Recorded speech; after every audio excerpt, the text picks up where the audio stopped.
Oi, seja bem-vindo, bem-vinda ao Jornada Literária. Se você gostar, dê um like e se inscreva.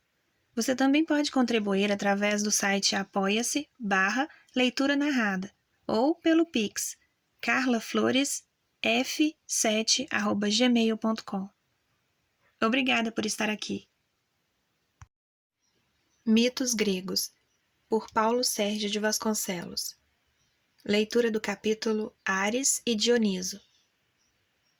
Para os mortais e imortais, Ares, deus da guerra, era um ser odioso. Nas batalhas, sua ocupação favorita aparecia sempre ao lado do medo, do terror e da discórdia. Se os homens pudessem vê-lo quando o deus avançava, com seu corpo gigantesco envolvido na armadura de bronze, lançando gritos aterrorizantes. Na antiga Roma, Ares era venerado com o nome de Marte.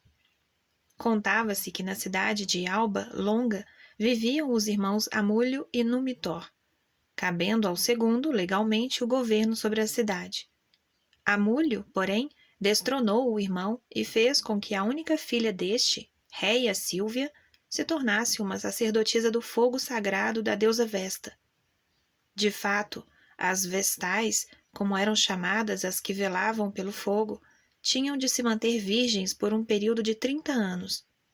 Se tivessem relações com algum homem durante os anos de culto, eram enterradas vivas. Obrigando Réia Sílvia a ser uma vestal, Amulho acreditava que estaria seguro. Não nasceriam descendentes masculinos do seu irmão para reclamar o trono de que ele se apoderara ilegalmente. Mas o deus Marte entrou no templo de Vesta e engravidou Réia Sílvia. E assim vieram ao mundo os gêmeos Rômulo e Remo. Quando soube do que acontecera, Amulho mandou que abandonassem as crianças à margem do rio Tibre. Assim, morreriam de fome e sede. Uma loba, porém, ouviu o choro dos bebês que estavam dentro de um cesto e alimentou-os. Algum tempo depois, a mulher de um pastor os encontrou e levou-os para casa cuidando das crianças. Quando cresceram, Rômulo e Remo tomaram conhecimento de tudo o que acontecera em Alba Longa. Vingaram-se matando Amulho e repondo Numitor, seu avô, no trono. Em recompensa, o avô lhes deu terra. Os gêmeos resolveram fundar uma cidade.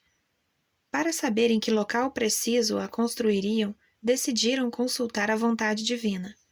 Rômulo se colocou no Monte Palatino, seu irmão no Monte Aventino, e passaram a examinar atentamente o céu. De repente, Rômulo avistou 12 aves, Remo 6. Era um sinal dos deuses. A cidade deveria se erguer no Monte Palatino. Rômulo fez, então, os preparativos para a construção. Com um arado, traçou um longo sulco determinando onde se ergueriam os muros. Era um ritual sagrado. Remo, porém, zombando, despeitado, transpôs o sulco como se ele nada significasse. Furioso com o sacrilégio, Rômulo matou o próprio irmão, dizendo, abre aspas, que assim morra todo aquele que atravessar as minhas muralhas. Fecha aspas.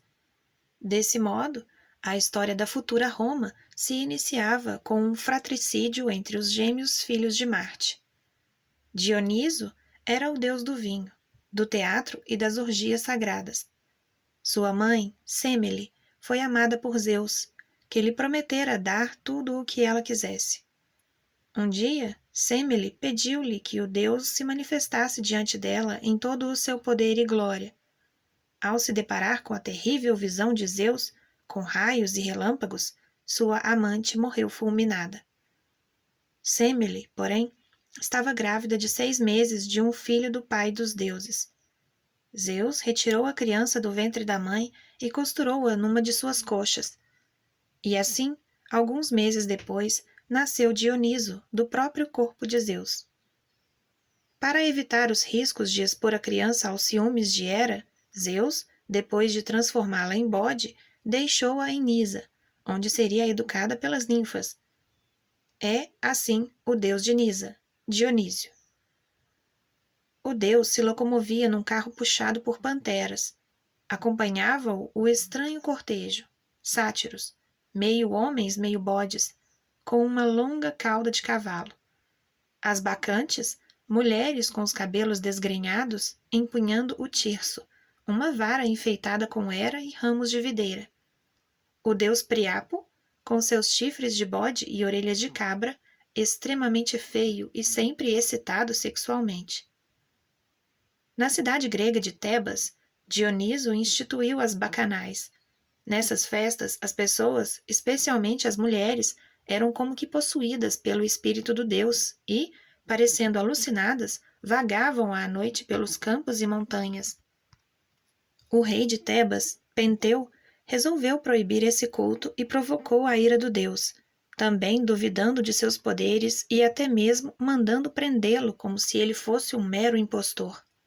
Dioniso, porém, escapou da prisão e incendiou o palácio. Mas a vingança mais cruel do deus não tardou. Fez com que Penteu fosse espionar as mulheres que estavam celebrando o culto numa montanha. Quando elas, enfurecidas, o viram, agarraram-no e fizeram seu corpo em pedaços. Enlouquecidas por Dioniso, pensavam que se tratava de um animal.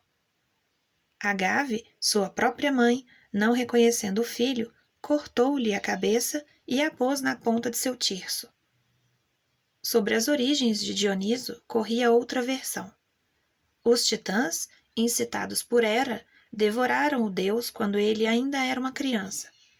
Zeus, então, fulminou com seu raio os titãs.